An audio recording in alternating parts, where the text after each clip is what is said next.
बिचारीच्या already जीवात काय नाहीये आणि ज्या पद्धतीने त्यांनी तिला मारलेला आहे तो माणुसकीला कालिमा फासण्यासारखी ती गोष्ट आहे. आणि म्हणूनच आता आम्ही तिला पाहिलंय. खरं तर तिला हॉस्पिटलमध्ये ऍडमिट करण्याची गरज आहे आणि कालपासून ती त्याच परिस्थितीत आहे, त्याच कपड्यांमध्ये आहे. तिचं एवढं छातीत पाठीत एवढं दुखतंय की कालपासून तिने कपडे देखील बदलले नाहीत त्या मुलीने. सो त्या मुलीला आता आम्ही हॉस्पिटलला ऍडमिट करतोय आणि तिची पुढची जी काही मेडिकल हॉस्पिटलची जबाबदारी असेल ती आम्ही महाराष्ट्र नवनिर्माण सेना म्हणून ती जबाबदारी उचलणार आहोत. अभिनेत्री हा वाद जो आहे तो मराठी आणि अमराठी नाहीये, कारण मुद्दा हा रिसेप्शनच्या डॉक्टरला भेटण्यासाठी. मी परत सांगतो, विषय मराठी अमराठी म्हणून आम्ही ते आलेलोच नाही. एखाद्या मुलीला असा मारू कसा शकतो, अशा पद्धतीने मारतात. आणि त्यांनी काय सांगितलं तिला, त्या मुलीने त्याला काय सांगितलं, आतमध्ये कोणीतरी आहे थांबा, याच्यावरून असं मारतात. एक तर त्या मुलीकडे पाहिल्याच्या नंतर तिला मारावं का किंवा तिच्यावर हात उचलावं का हा प्रश्न आहे. आणि अशा अनेक गोष्टी घडतात. आम्ही पहिल्यांदा हात उचलतो का? या प्रकरणामध्ये मनसेने उडी घेतल्यामुळे खरं पाहिलं तर मराठी अमराठी हा वाद सुरू झाला. परत सांगतो, मनसेने उडी घेतलेल्या मुलीसाठी एखाद्या मुलीला अशा प्रकारे मारणार असाल तर मनसे सतत उड्या घेत राहील. आम्ही शांत बसणार नाही.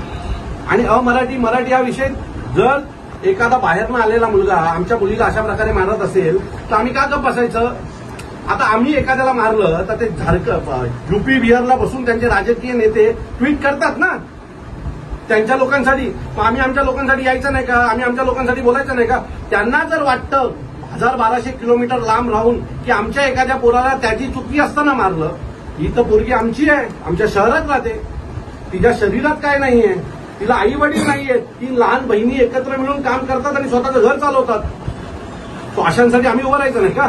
जर युपी बिहारमधनं त्यांची लोक जर त्यांच्या लोकांसाठी उभी राहणार असाल तर ही आमची मुलगी आहे, तिच्यासाठी आम्ही उभे राहणारच. अविनाशजी, आता खरं पाहिलं तर काही फोटो आहेत त्याचे, तलवार वगैरे घेऊन तो फिरत असलेली किंवा त्यांनी सोशल मीडियात असे फोटो ठेवलेले आहेत.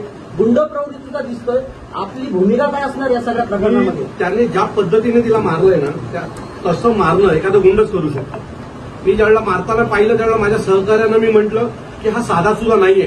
कारण ज्या पद्धतीने तो तिला बुक्के मारत होता आणि खेचत होता, लाता मारत होता, हे नॉर्मल कोण नाही मारू शकत. एखादा या सगळ्या क्षेत्रात असलेलाच माणूस अशा प्रकारे एखाद्या मुलीला मारू शकतो. तर हा हार्डकोर क्रिमिनल असावा, याचा गुन्हेगारी रेकॉर्ड असावा 100%. आणि जर अशा प्रकारे एखाद्या मुलीला मारल्याच्या नंतर 22 तास जर तो पोलिसांच्या हाताला लागत नसेल तर मला वाटतं दुर्भाग्य आहे आमचं. आम्हाला पकडता ना, आम्हाला रात्री 3:30 वाजता घरनं उचलता ना. ज्यावेळेला आम्हाला उचलता त्यावेळेला आम्ही मराठी भाषेसाठी तिथल्या स्थानिक लोकांसाठी आंदोलन करत असतो. जर आम्हाला जर उचलत असाल तर हे लोकांना, या अशा क्रिमिनल लोकांना उचलायला तुम्हाला किती वेळ लागला पाहिजे? 22 तास उलगडून गेल्याच्या नंतर पण जर कुठल्याही प्रकारची कारवाई होत नसेल तर हे दुर्भाग्यपूर्ण आहे. काय नेमकं सांगितलं? आता त्या मुलीला ताबडतोब हॉस्पिटलमध्ये ऍडमिट करण्याची गरज आहे. कारण कालपासून म्हणजे आता जवळजवळ 24 तास होऊन गेले, ती मुलगी त्याच त्रासात आहे, तशाच प्रकारच्या दुखण्यात आहे. तिच्या छातीवर, तिच्या पायावर डाग आलेले आहेत आणि मला वाटतं तिला हॉस्पिटलमध्ये ऍडमिट करणं गरजेचं आहे. मी तिच्याशी आता बोललो, ती बोलली की दादा मला ऍडमिट व्हावं लागेल, कारण मला आता तिला जो काही पेन आहे तो तिला सहन होत नाही. पुढे काय ज्या पद्धतीने खंत व्यक्त केली किंवा दुःख व्यक्त केले की तिची फक्त चुकी नाही, फक्त बाहेर पास मी परत सांगतो, तिच्या बिचारीची काही चुकी नाही. तिने फक्त एवढंच सांगितलं की आतमध्ये डॉक्टरांकडे कोणीतरी बसलंय, तुम्ही 5 मिनिटं थांबा. या गोष्टीचा त्याला राग आला आणि त्या गोष्टीवरनं त्याने मारलंय. आता असं समजा की त्या मुलीने त्याला आत सोडला तर त्या डॉक्टरने हिला सोडलं असतं का? त्याने हिला कामावरनं काढलं असतं तर दोन्ही बाजूनी मरण त्याच मुलीचं झालं असतं. तो ज्या बोला आरोपी पकडला नाही तर आपली काय भूमिका? आरोपी पकडलाच गेला पाहिजे. अशा प्रकारे मारल्याच्या नंतर जर आरोपी तुम्हाला भेटणार नसेल तर मग काय आम्ही आता आंदोलन करायची का यासाठी? पण आणि नाहीच पकडलं गेलं तर खरंच आम्ही पोलीस स्टेशनच्या दारात आंदोलनाला बसू.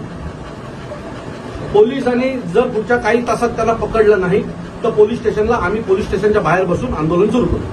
मुलीलाही तुम्ही सांगितलं की मनसैनिकांच्या ताब्यात भेटला तर आम्ही आमचं, ज्या पद्धतीने त्यांनी मारला नाही, महाराष्ट्रातल्या प्रत्येक मराठी माणसाला राग आला असेल. प्रत्येक मराठी माणसाला वाटत असेल की हा हातात भेटला तर याला सोडणार नाही म्हणून.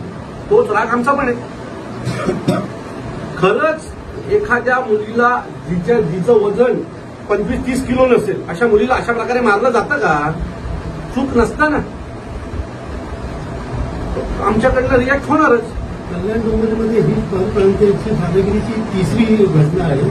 पहिलेही अशा प्रकारे देवपूजा असेल किंवा सोसायटीची सत्यनारायणची पूजा असेल आणि आताही ही प्रकार घडलेला आहे. या सगळ्यांकडे आता मनसेकडनं कशा प्रकारचं. मी तुम्हाला सांगतो, याला जबाबदार इथले राजकीय नेते. त्यांना त्यांचा मतदारसंघ टिकवण्यासाठी त्या लोकांनी या लोकांची भरती करून ठेवलेली आहे आणि त्यांना असं वाटतं की मतदान आम्हाला करणार, आम्ही निवडून येणार आणि म्हणून यांना आसरा देतात ती लोक.